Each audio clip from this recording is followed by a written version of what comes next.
What's up, everyone? Welcome back to another review. This time we're taking a look at the Deadpool, the fifth and final installment into the Dirty Harry franchise. Okay, now I'm gonna make this review as short as I possibly can because I had a lot of fun with this movie. I like Deadpool on the same length as Magnum Force. It's not as good as that first movie, but it's a damn entertaining movie. I think the Deadpool is for an end to the Dirty Harry franchise. The Deadpool to me is a nice end to this series of movies. I thought that the Enforcer and Sudden Impact, in comparison, those are clearly the two weakest movies of the entire franchise, and I think the Deadpool stands as pretty much this franchise going out on somewhat of a high point. I like the storyline of this movie. I like the whole concept of I like the whole Deadpool concept, which was actually started by this director played by Liam Neeson, in which they take celebrities and they put them into a pool and they pretty much place bets onto onto who's going to die. And then you have this serial killer who pretty much takes this Deadpool list and pretty much makes it all happen as he goes and he starts knocking people off one by one. And Callahan himself is on said list. So overall, I think the overall concept of this movie is really, really interesting. And for the most part, I thought it was executed quite well. So let's get my positives out of the way. Number one, the cast in this movie, they all do a standout job. Clint Eastwood is Dirty Harry for his final portrayal. Doesn't lose a beat. He's got that snarky, smart ass attitude. He's got some good one liners like he always does. And he's great. The actor who played his partner in this movie, called Al Quan, I really liked Harry's partner in this movie, Al Quan, who was a Chinese American man. And I just like that he has a similar personality to Harry in a lot of ways. And it's actually pretty cool seeing Harry interact with somebody who's kind of like himself, but not as cynical as him. Quan is more or less jokier than Harry. It's a good contrast, and I really like the chemistry between Eastwood and the actor who played Quan. I thought they really worked really well off one another.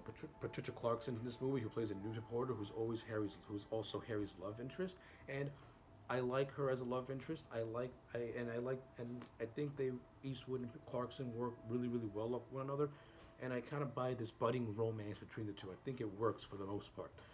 This movie has Liam Neeson in it, who plays a director called Peter Swan, and this is one of Liam Neeson's early roles, and he's great. I've yet to see a bad Liam Neeson movie, and I like him in this. I thought he was fine. He played the he played the power tripping director with such gleeful. He comes across as such a dick. It's great. This movie also has an early appearance by Jim Carrey, who plays a rock star, who rocks out to Guns N' Roses music, and Jim Carrey's first scene is he just being classic Jim Carrey with the over exaggerated mannerisms and body movement. It's great stuff seeing the evolution of Jim Carrey from a small role like this to what he would eventually become. I thought that was pretty cool. Like I said, the overall story is very solid. The special effects in this movie, they're fun. The chase scenes in this movie, they're actually pretty good. Especially near the end, this is really cool chase scene where the killer is actually chasing Harry and his partner in a car with a remote control toy. And for the most part, there's no music that plays in the scene, and it's really cool. It's really suspense ridden. I think this movie is really well directed for the most part. Now, this movie also has some missed potential to it as well.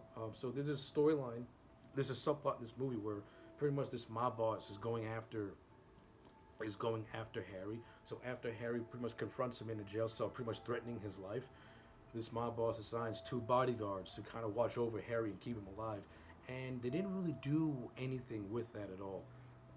It had one scene where that gets established and you don't see them again. I would have had Harry use these two bodyguards to help him in the last half of the movie, since this movie took out his partner near the end of it by putting him in the hospital.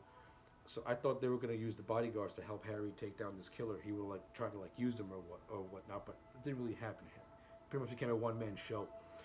That's just me personally. If you weren't going to use the bodyguards, I would prefer it would be Harry and Quan going after the killer after everything is all revealed. But they took Quan out before the finale of the movie. And also, the finale of the movie is also a kidnapping, because the killer kidnaps the reporter who Harry has been messing around with, and he pretty much wants her to make him a story. So pretty much the last 5 minutes of this movie is pretty much Harry trying to save his girlfriend from a kidnapping that the killer's doing, which I think is kind of flimsy. I think it's kind of weak. And speaking of the killer, I like how they go back to Scorpio in terms of the characterization of this killer, but the killer and the actor himself, Now, while I think it's actually pretty interesting that he's knocking off everyone connected to the film business, this killer, we don't really get to see anything about him. We don't really get to know him. For the good part of the movie, they kind of pull a red herring and they make us believe it's actually Liam Neeson's character who's doing the killing and then it gets revealed that it's just some guy who has like a bunch of mental deficiencies. So again, no villain in the Dirty Harry movies can ever top Scorpio because to me Scorpio was that perfect villain for this set of movies. I mean, I like how this movie tried to go back to doing a similar character like Scorpio, but it just fell by the wayside because overall the actor, he's really not in this movie until like the last 10 minutes where he gets revealed.